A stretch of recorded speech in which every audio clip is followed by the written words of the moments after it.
بسم اللہ الرحمن الرحیم. آج ہمارے ساتھ موجود ہیں نوجوان بینکار شارق شمیم. یہ تمام انٹرویوز آن لائن ہیں، حالانکہ کیونکہ وہ بھی کراچی میں ہیں لیکن وہ اپنے گھر پہ بیٹھے ہوئے ہیں اور میں اپنے گھر پہ.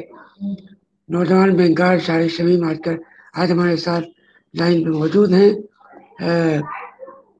ان سے بات کرنے سے پہلے میں یہ کہنا چاہوں گا کہ کتابیں انسانی ذہن کے بند دریچوں کو کھولتی ہیں. کتابیں انسان کو بتاتی ہیں کہ ہماری زندگی کا مقصد کیا ہے، ہم دنیا میں کیوں آئے. کتابیں انسان کو بتاتی ہیں کہ دنیا میں ایک کامیاب زندگی کیسے گزاری جائے. میں مغربی لوگوں کا ذکر کروں گا، جن سے ہم لوگ متاثر ہوتے ہیں. مائکروسافٹ کا بل گیٹ، وہ بھی دن میں اتنی مصروفیت کے باوجود بھی اس نے بتایا کہ اسے 1 گھنٹہ مطالعے کے لیے مختص کیا ہوا ہے. ویسے بھی مغرب کی دنیا کے لوگ مطالعے پہ زیادہ توجہ دیتے ہیں. ٹرینوں میں، بسوں میں، لنچ ٹائم میں، فارغ اوقات میں وہ کتابیں پڑھتے ہیں. وہیں سے انٹرنیٹ، موبائل اور کمپیوٹر شروع ہوا، وہیں سب سے زیادہ کتابیں پڑھی جاتی ہیں، لکھی جاتی ہیں. کتابیں لکھنے والے ہمارے علاقوں کی طرح فاقہ کش اور غریب نہیں ہوتے بلکہ کروڑپتی ہو جاتے ہیں، چاہے وہ فکشن ہو نان فکشن ہو. تو میں سب سے پہلا سوال شارق شمیم صاحب سے یہ کروں گا کہ یہ بتائیں کہ اپنے بارے میں کہ وہ کیا کرتے ہیں. جی سب سے پہلے تو آپ کو بھی السلام علیکم. جی سب سے پہلے آپ کو السلام علیکم اور تمام دیکھنے والوں کو السلام علیکم. میں بینکر ہوں، یو بی ایل میں جاب کرتا ہوں.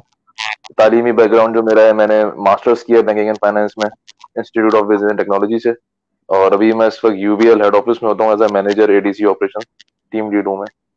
اور اس کے علاوہ یہ ہے کہ دیگر بس یہ پروفیشن کے حساب سے مصروفیات رہتی ہیں. یہ میرا ایک چھوٹا سا تعارف ہے. اور دوسری بات یہ ہے کہ کتابوں سے کہ مطالعے کی عادت ہے. سنا تھا آپ نے بتایا تھا کہ مطالعے کی عادت ہے، تو کون سی چیز آپ کے خیال میں مطالعے کیا چیزوں کا مطالعہ کرتے ہیں، کن سبجیکٹس میں، کون سی کتابیں جی پسند ہیں؟ جب تک اسٹوڈنٹ لائف میں رہے تو کورسز کے حساب سے جو بکس وغیرہ تھیں وہ پڑھتے تھے. اب ذرا سا یہ ہے کہ اب آن جاب ہونے کے بعد، پریکٹیکل لائف میں آنے کے بعد، اب جو بینکنگ سے ریلیٹڈ جو کچھ چیزیں آتی ہیں اس کے حساب سے کچھ بکس وغیرہ، کچھ اس سے ریلیٹڈ کچھ آئٹم پڑھنے کا، مطالعہ کرنے کا رہتا ہے معاملہ.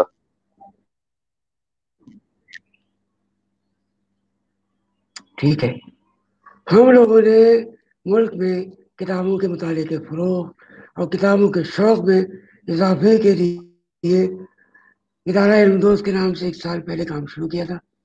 ہمارا مقصد یہ ہے کہ کتابوں تک لوگوں کی رسائی ہو، کتابوں کا شوق پیدا ہو. بالکل اسی طرح چائے پہلے ہندوستان میں کوئی بھی نہیں پیتا تھا. انگریزوں نے چائے انٹروڈیوس کروائی تو لوگوں میں شکوک و شبہات تھے، لوگوں نے چائے نہیں پی. انہوں نے اسٹال لگائے دہلی میں، لاہور میں اور ملک کے بڑے شہروں میں، اور اسٹال لگائے چائے کے تاکہ لوگ چائے پیے. تو چائے فری میں تقسیم ہوتی رہی طویل عرصے تک. اور اپنے بچپن میں نے دیکھا کہ اصلی گھی تھا یا سرسوں کا تیل، اس میں کھانا بنتا تھا. بناسپتی گھی جب آیا تو بناسپتی گھی اس کے اسٹال لگائے جانے لگے تاکہ لوگ دیکھیں اور بناسپتی گھی استعمال کریں. اسٹال نہیں لگائے گئے بلکہ فری میں گھروں میں تقسیم کیا گیا. یہ مجھے اپنے بچپن کا یاد ہے کہ بناسپتی گھی لوگوں کے گھروں میں تقسیم کیا گیا اور بناسپتی گھی کی عادت پڑ گئی. اسی طرح کتابیں پہلے تھیں، اب نہیں ہے، تو ہم لوگ چاہتے ہیں کتابوں کو لوگوں تک پہنچائیں. تو علم دوست کے بارے میں ایک مختصر تعارف ہے. بہت سے پروگرام کیے ہم نے، اب بھی کر رہے ہیں، ہم آن لائن کر رہے ہیں. تمہارا اس بارے میں کیا خیال ہے، علم دوست کے بارے میں؟ جی بالکل، یہ آپ لوگوں کا جو انیشیٹو ہے یہ بہت زیادہ زبردست ہے، اور یہ ایک قابل تحسین ایک اقدام ہے. اس کی وجہ یہ ہے کہ مجھے اگر میں اپنے بچپن کو دیکھوں تو مجھے اپنا بچپن یاد ہے. ہماری دادی ہوتی تھی تو گھر میں اخبار آتا تھا، اخبار جہاں آتا تھا، مطلب میگزین آتے تھے تو وہ پڑھتی تھی، تو ان کی وجہ سے میرے اندر بھی وہ ایک چیز ڈیولپ ہوئی، مطالعہ کرنے کی، ہاتھ میں میگزین کتاب اٹھانے کی. یہ پہلے کچھ شاپس وغیرہ ہوتی تھی یا ڈائجسٹ وغیرہ بہت آرام سے مل جایا کرتے تھے. اب وہ چیزیں آہستہ آہستہ سبسائڈ ہوتی جا رہی ہیں. وہ چیزیں اب جو ہے نا سوسائٹی کے اندر سے جاتی جا رہی ہیں, جو کہ ایک بہت بڑا سوسائٹی کے لیے گیپ ہے. تو یہ بڑا اچھا آپ لوگوں کا ایک آپ لوگوں نے قدم اٹھایا ہے سوسائٹی کے لیے. یہ آگے جا کے فیوچر میں اس کا اتنا بڑا بینیفٹ آئے گا کہ یہ بھی شاید لوگوں کو نہ پتہ چلے, لیکن یہ آگے جا کے ڈیفینیٹلی ایک بہت بڑا ایک امپیکٹ کریٹ کرے گا سوسائٹی کے اوپر. کیونکہ جو آپ کو انفارمیشن بک سے اور جو پڑھ کے ملتی ہے, وہ چاہے آپ نیٹ پہ سرفنگ کر لیں, فون پہ سارا دن لیپ ٹاپ پہ لگا دیں, وہ آپ کو وہ چیز نہیں ملے گی جو آپ کو ایک بک آپ کے پڑھ کے آپ کو دیتی ہے.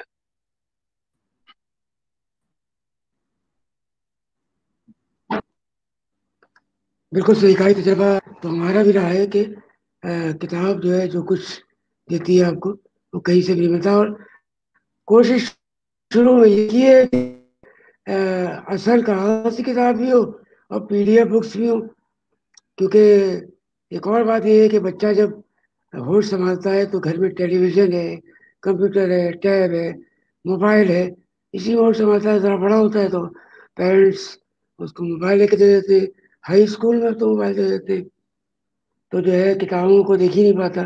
نہ اسکول میں لائبریری کا اتنا اہتمام ہے, اور نہ ہی لائبریریز پہلے ہوا کرتی تھیں محلوں میں, لائبریریز بھی نہیں ہے, کتب خانے بھی نہیں ہے. تو اس بارے میں تمہارا کیا خیال ہے کہ کتابیں واقعی نظر نہیں آتی؟ کچھ اپنے خیالات کے ساتھ.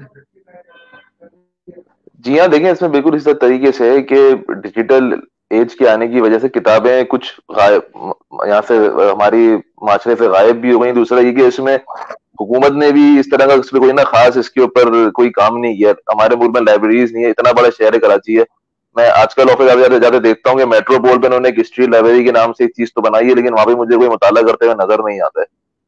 کراچی میں اگر نکلتے جاؤں دیکھوں تو مجھے ایسی کوئی لائبریری اتنی مطلب کوئی ایسی لائبریری نظر نہیں آئے گی جہاں مطلب بہت زیادہ اس میں لوگوں کا آنا جانا ہو. تو اس کے اوپر بھی جو کام کرنے کی گورنمنٹ کے اینڈ سے ضرورت ہے وہ اس طریقے کا کام نہیں ہو رہا. لیکن آپ لوگوں نے جو ایک تنظیم شروع کری ہے, تو آئی ہوپ کہ اس سے جو ہے کافی اس کے اوپر بھی لوگ آہستہ آہستہ آنا شروع ہوں گے, اور یہ گورنمنٹ کی نظر میں بھی چیز آئے گی کہ کچھ ایک لوگ ہیں, ایک گروپ ہے جو مطالعے کو عام کرنا چاہ رہا ہے معاشرے کے اندر, سوسائٹی کے اندر ایک بک ریڈنگ کے کلچر کو فروغ دینا چاہ رہا ہے. تو ایسی بات ہے, پھر میں آئی ہوپ کہ گورنمنٹ بھی اس کے اوپر آپ لوگوں کے ساتھ کچھ آپ لوگوں کو سپورٹ دے. کیونکہ بات یہ ہے کہ مطالعے کی عادت بچپن ہی سے پڑتی ہے.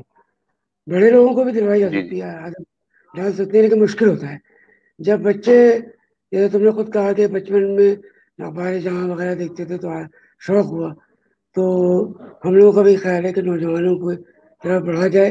نوجوانوں کے ساتھ کام کرنے کا پروگرام تھا, تو مارچ میں اسی سال کورونا نے گھیر لیا. ہم لوگ کو تو 1 سال 1.25 سال ہوا ہے کام کرتے ہوئے.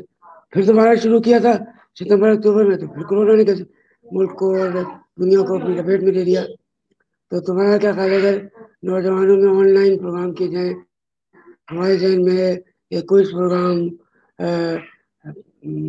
موضوع کتاب پڑھنے کا پروگرام, کیونکہ ویسٹ میں تو ہوتا ہے کہ کچھ لوگ بیٹھ جاتے ہیں کتاب پڑھنے کا مقابلہ کہ کون اچھی کتابیں پڑھتا ہے. کوئز پروگرام, ڈبیٹ, بیت بازی, مختلف موضوعات پر تقاریر, کامیڈی شوز, سنگنگ شوز اور اس طرح کے پروگرام, اس سے نوجوان انوالو ہوں. تمہارا کیا خیال ہے نوجوانوں میں دلچسپی پیدا ہوگی؟ تم خود اس میں کتنا ٹائم دے سکو گے؟ روز تو دینا نہیں ہوگا, کبھی کبھی ہوگا. جی بالکل, یہ اگر نوجوانوں کے لیے اس طرح کا کوئی پروگرام بالکل اگر کہیں پہ ہوگا تو میں تو ڈیفینیٹلی اس کے اندر اپنا پورا 100% دوں گا. اور دوسرا اس کے علاوہ یہ کہ ایسی بات ہے, جب ایک یہ چیز اگر نوجوانوں کے لیے اسپیسیفکلی کچھ اسٹارٹ ہوئی, آپ کو پتا ہے کہ پاکستان کی جو پاپولیشن ہے اس میں میجورٹی جو ہے نوجوانوں کی ہے. تو اگر اس طرح کی نوجوانوں کے لیے اس طرح کی کوئی تعمیری کوئی ایکٹیویٹی کا آغاز ہوگا, تو ڈیفینیٹلی نوجوان اس کے اندر بالکل اس میں انٹرسٹ بھی لیں گے اور انشاءاللہ حصہ بھی لیں گے. اور جتنا ہم سے ہو سکے گا ہم اس کو آگے اور اس میسج کو پریچ بھی کریں گے کہ آئیں اور ان دوست کا حصہ بنیں. اور میری دیکھنے والوں سے بھی یہ اپیل ہے, نوجوانوں وغیرہ سے, کہ آئیں, شریک ہوں. کیونکہ میں چاہتا ہوں کہ انٹرویو کا سلسلہ آپ لوگ کریں, تو نوجوان آئیں, پروگراموں میں حصہ لیں. اور StreamYard.com کے ذریعے پروگرام ہو رہا ہے, اس میں بیک وقت 6 آدمی آ سکتے ہیں. اس کی کوالٹی اچھی ہے ویڈیو, اور زوم کی اتنی اچھی کوالٹی نہیں ہے, اس میں 100 تک شریک ہو سکتے ہیں. تو میری نوجوانوں سے اپیل ہے کہ آن لائن پروگراموں میں آئیں, شریک ہوں, مضمون لکھنے کے بعد پڑھیں, جو شاعر ہیں وہ اپنی شاعری پیش کریں اور جو لکھنے والے ہیں وہ اپنی تخلیقات پیش کریں. اس کے علاوہ کوئی اس پروگرام میں حصہ لیں اور کتاب پڑھنے کے مقابلوں میں حصہ لیں اور بہت سارے پروگرام ہیں شعر و شاعری جو چاہے اپنی ہو یا شعرا کی ہو شعر و شاعری کے مقابلے ہوں. تو اس سلسلے میں اس کے علاوہ بھی تجاویز دیں دیکھنے والے بھی خود آپ بھی. اس کے علاوہ یہ پوچھنا چاہوں گا کہ آج کل کی یوتھ کو کون سے چیلنجز درپیش ہیں تمہاری نگاہ میں؟ آج کل کی یوتھ کو کون سے چیلنجز کا سامنا ہے, کون سے مسائل کا سامنا ہے؟ دیکھیں سب سے بڑا جو چیلنج اس وقت آج کی یوتھ جو اس وقت جو میں دیکھ رہا ہوں کہ جو ان کے سامنے ہے, یوتھ کے پاس اس وقت کسی قسم کی کوئی نہ لیڈرشپ ہے نہ ان کے پاس کوئی رہنمائی ہے. اس وقت پاکستان کی یوتھ جو ہے بس ایک ایسے راستے پہ چل رہی ہے جس پہ نہ کوئی آگے ان کے پاس ان کو پتا ہے کہ ہم کہاں جا رہے ہیں. بس ایک روٹین بنا ہوا ہے, اٹھے, تعلیم مکمل کری, نوکریوں پہ لگ گئے اور بس زندگی ختم. اس کے علاوہ کوئی پازیٹیو جو ایک چینج ہوتا ہے اس انسان میں, کوئی تعمیراتی کسی کنسٹرکٹیو اس کے اندر جو ہے نوجوان اس وقت مجھے پاکستان میں کہیں بھی نظر نہیں آتے ہیں. بہت زیادہ نوجوانوں میں سے میں مایوسی دیکھ رہا ہوں کیونکہ جو اس ملک کے جو اس وقت جو حالات ہیں, آلدو کہ بہت ساری چیزوں میں سیکٹرز میں کچھ کہیں پہ ہو بھی رہی ہے پازیٹیوٹی, لیکن میں اکثر جو میری نظر میں جو ایسی بات ہے, میں خود بھی ایک نوجوانوں کا ہی حصہ ہوں, تو بڑی مایوسی ہے نوجوانوں میں اس وقت جو ہے نا, ان کو کوئی اپنا فیوچر نہیں نظر آ رہا ہے. تو یہ بڑی ایک الارمنگ سچویشن ہے جس کے لیے جو ہے نا سب کو مل کے بہت ایک مستقل بنیادوں پہ کام کرنے کی ضرورت ہے. کیونکہ مایوسی کسی بھی نیشن کو برباد کرنا, اس میں مایوسی پھیلا دی جائے تو بس وہ پھر ان کے لیے نیگیٹیوٹی کا آغاز ہو جاتا ہے. اس حوالے سے بھی ٹاک شوز کریں گے نوجوانوں کے مسائل کے حوالے سے, اور اس کے بعد اسی رندوز کے پلیٹ فارم سے نوجوانوں کی گائیڈنس کے حوالے سے بھی, کیونکہ زندگی دنیا کی نہیں ہے, آخرت کی بھی ہے. آخرت کی زندگی بھی سنوارنی ہے اور یہ دنیا کی زندگی بھی بے سنوارنی شک. ہے. ایک کامیاب شہری بننے کے لیے, کامیاب انسان بننے کے لیے, کیونکہ آج کل یہ ہو گیا ڈگریاں حاصل کرو اور کسی طرح جاب کرو, پیسے کماؤ. یقیناً پیسے کی اہمیت سے انکار نہیں ہے, زندگی گزارنے کے لیے پیسوں کی ضرورت ہے, لیکن ایک اچھا شہری بننے کے لیے, ایک اچھا انسان بننے کے لیے بھی گائیڈنس کی ضرورت ہے. اور ہمیں کامیاب زندگی وہ ہے کہ آپ مالی طور پہ بھی خوشحال ہوں اور ایک اچھے شہری بھی ہوں, آپ کی ذات سے فیض پہنچ رہا ہو. ایک نیم کا درخت بھی ہوتا ہے چھاؤں دار, اور آم کا درخت بھی چھاؤں دار ہوتا ہے. نیم کے پتے آپ کھا رہے ہو تھوک دیتے ہیں, آم کے علاوہ پتے بھی ذرا چکھ لیں تو مزیدار ہوتے ہیں. اس طرح سندل کا درخت ہوتا ہے, اس کے آپ جڑ تھوڑی سی نوچ کے سونگیں تو بےحد خوشبو آتی ہے. تو نیم کے درخت بننے کے بجائے, نیم کے بھی بہت فائدے ہیں, میں بتا رہا ہوں. ببول کا درخت ہے, وہ بھی بڑا ہوتا ہے, اس میں کانٹے ہوتے ہیں, اس کی مثال زیادہ اچھی ہے. تو جو ہے انسان بنے شجر سایہ دار اور پھلدار, چاہے وہ سندل کا ہو, آم کا ہو یا جی ہاں. اور یہ بھی گائیڈنس کی ضرورت ہے, بتانے کی ضرورت ہے. خود نوجوان ایک دوسرے کو بتائیں, اور میری خواہش ہے کہ نوجوان ہی ٹاک شو کریں نوجوانوں کو درپیش مسائل پہ. اس کی بھی کوشش کریں گے جلدی دوست کے پلیٹ فارم سے آن لائن ٹاک شو بھی ہوں گے. اس کے لیے تمہاری بھی ضرورت ہوگی اور بڑی اچھی گفتگو رہی. اس کے علاوہ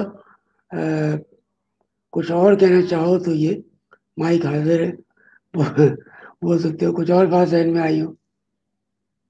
جی بس میں ان دا اینڈ یہی کہنا چاہوں گا کہ بالکل یہ بہت ایک اچھا پلیٹ فارم ہے, اور میں اس کے نوجوانوں کے پلیٹ فارم کے حوالے سے میں یہ کہنا چاہوں گا کہ میں اس میں حاضر ہوں. میں ان دوست کی تحریک میں جو بھی میرے طرف سے حصہ ہوگا, اور میں کوشش کروں گا کہ میرے جو ابھی دوست ہیں, جو ابھی نوجوان ہیں, وہ ان دوست تحریک میں حصہ لیں, اس میں شامل ہوں, اور ایک اس مطالعے کی عادت کو اپنائیں, اپنے مائنڈ کو, اپنے پرسپیکٹو کو براڈر کریں, تاکہ دماغ ان کی شخصیت میں ایک پازیٹیو اضافہ ہو. کیونکہ ایک مطالعے کی جس کو عادت ہوتی ہے, جو کتابوں کے ساتھ ساتھی ہوتا ہے, اس کی شخصیت میں ایک ٹھہراؤ ہوتا ہے, اس کی میچورٹی لیول ہوتا ہے, وہ ایک الگ ہی ہوتا ہے. تو کوشش یہی رہے گی انشاءاللہ کہ بالکل ہر پروگرام میں شرکت کریں.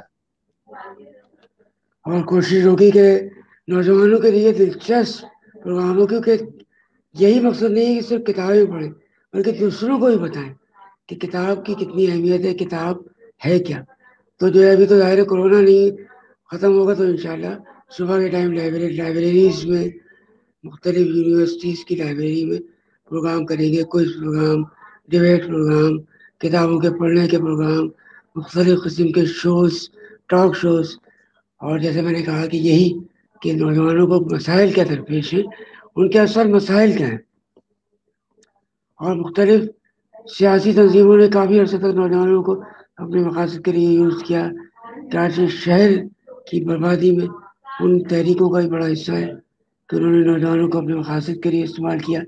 دیا کچھ نہیں، اگر دے دیتے تو کوئی حرج نہیں تھا. انڈیا میں، بنگلہ دیش میں، جو ہمارے جیسے ملک ہیں، ہمارے جیسے دشمن ہو انڈیا، وہاں نوجوانوں کو دیا ہے. سیاسی جماعتوں نے بھی اور لوگوں نے بھی. نجی شعبے میں تعلیمی ادارے بھی قائم ہوئے اور نجی شعبے میں کتب خانے بھی قائم ہوئے، جو بیکورڈ کنٹریز ہم کہتے ہیں ان میں. تو یہ انشاءاللہ کوشش کریں گے کہ جو ہے نوجوانوں کو جمع کیا جائے، ان سے ان کو ہم کچھ حاصل نہ کریں بلکہ ہم ان کو کچھ دیں. ان کا ٹائم قیمتی ہوتا ہے، تعلیم حاصل کرتے ہیں تو بجائے اس کے کہ ہم کہیں ہوٹل میں بلائیں، ہم فی الحال تو ہم آن لائن ان کے گھروں تک جائیں گے.